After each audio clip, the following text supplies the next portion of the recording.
With the 2021-22 season now on its way, basketball fans have been glued to their seats. But as it turns out, a lot has been happening off-screen. And the shocking news that Kobe Bryant's widow has been ordered to turn in private therapy records has NBA fans a bit worried. What do we really know about this story though, and when else was the league in troubled water? For all this and more, stay tuned. First up, LA judge rules against Vanessa Bryant in helicopter crash lawsuit. Before we get into all those times that the NBA has been sued over the years, it's important to note that currently happening with Vanessa Bryant and her own lawsuit involving the death of her husband. For those of you who don't know, Bryant lost her husband in a helicopter crash last year. We are of course referring to the one and only Kobe Bryant, who has been missed ever since the accident took him from the league. But while we've all been mourning, it looks like Vanessa has been suing the Los Angeles Police Department after the sheriff's deputies were found to have snapped and shared gruesome pictures of the helicopter crash. At the very crux of this legal battle is the emotional state of Vanessa, who alleges that the sharing of the graphic images of her husband resulted in her experiencing extreme emotional distress. But as you can imagine, this is something that is quite difficult to prove. In fact, the county believes that Vanessa Bryant was not emotionally distressed from the sharing of the photographs, and upon discovering this went on to sue the department in an effort to receive more money. This is why the judge has finally ruled that Bryant must hand over her mental health records starting from January 1st, 2017. This way, the defense would be able to peruse these records and establish whether Bryant's emotional state had changed at all following the sharing of the images in question. Her attorneys don't agree though. The question is about proof, not civility. Bryant's own team of lawyers have deemed the move from the county as one that goes beyond what should be allowed in a courtroom. Therapist-client privilege exists for a reason after all. In fact, the team has gone so far as to refer to the move as nothing more than a bullying tactic against their client, with the defense threatening to air her dirty laundry if she continues seeking reparation for what the deputies did on that fateful day. But the ruling of the judge is final, and according to his own beliefs, the therapy records are crucial when it comes to the case. The plaintiff has to prove that emotional distress was caused by the sharing of the images, after all, and this must be proved on a balance of probabilities. And unfortunately for Bryant, the only way to truly show that she was affected by the actions of the LAPD is to show some concrete proof as to how this affected her. Worse yet, she has to prove that the way she was feeling wasn't because of the death of her husband, but because of the actual sharing of the photographs. A point that is almost impossible to prove unless she can point to some or other therapy record in which she discussed the matter. It would seem as if she doesn't have this though, which is no doubt what the defense is looking for. Suffice to say, her case doesn't seem so bright at the moment. Next, when Derrick Rose made the news for all the wrong reasons. As you can imagine, this isn't the only lawsuit that has rocked the NBA in the last few years. Probably one of the most memorable of these legal incidents took place back in 2013 when allegations arose regarding the actions of Derrick Rose and two of his close friends. According to the police report later filed, Rose broke into the apartment of a woman who had previously dated, and after finding her alone, ended up sexually assaulting her with two accomplices. The alleged actions of the team of men went as far as rape, which is crazy considering how much of a legend Rose had become on the court. But after an investigation by the Los Angeles Police Department, Rose was allowed to walk free, with there being little or no evidence to support the allegations made by the woman in question. The accuser then went on to sue Rose for an amount of approximately $21.5 million, stating that she was intoxicated at the time of the incident and was thus unable to consent to what he and his friends did to her. Despite the risk of not settling out of court, Rose decided to go ahead with the trial, knowing full well that he was innocent of the allegations she had made of him. Civil court went on to find him innocent, with the lawsuit failing as a result. And considering how the #MeToo movement started the next year, Rose was pretty lucky. Now let's talk about the alleged police brutality on Thabo Sefolosha and Sterling Brown. Another lawsuit filed in 2015 brought the control of the league into question and involved a player who alleged he had been brutally attacked by police officers following an altercation outside of a nightclub. We are of course referring to Thabo Sefolosha, who went on to refer to the incident as one he had been fueled by the racism of the police department. As the story goes, Sefolosha had called one of the police officers a midget while intoxicated, which led to one heck of a beating. In fact, the NBA player had suffered a broken fibula and some ligament damage from the attack, showing just how significant it was. In the end, a lawsuit filed on his behalf against the city of New York succeeded, resulting in him being awarded around $4 million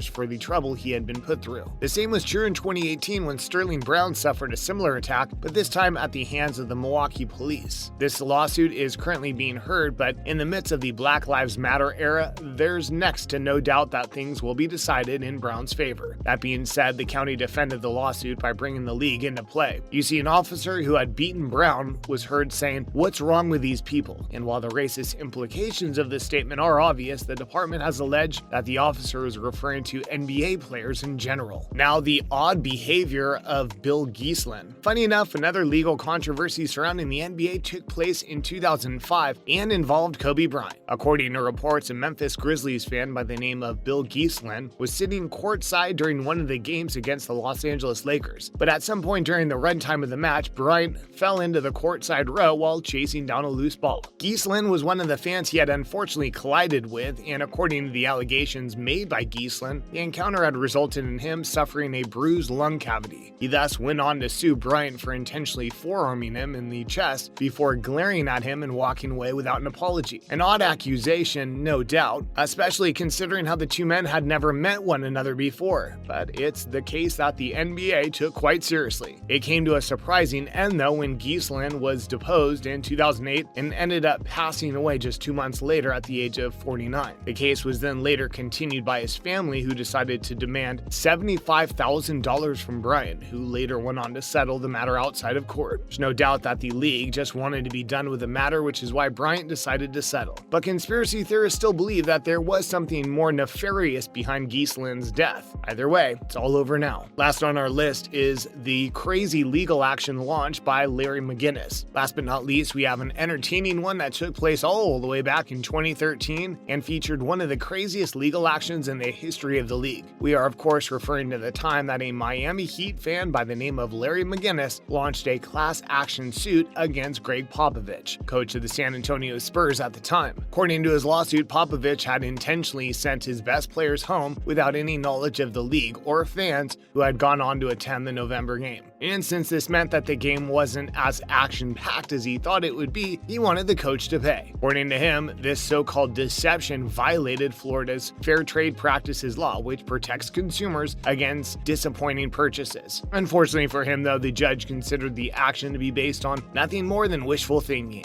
causing it to fail harder than the Spurs did on that fateful night. Suffice to say, money can't buy everything. McGinnis found that out the hard way by going after the league. And there you have it, some of the strangest and most memorable times the NBA was involved in legal action. What do you think of the current order against Vanessa Bryant, though? And what's your opinion on Bill Gieslin? Feel free to let us know in the comments section down below.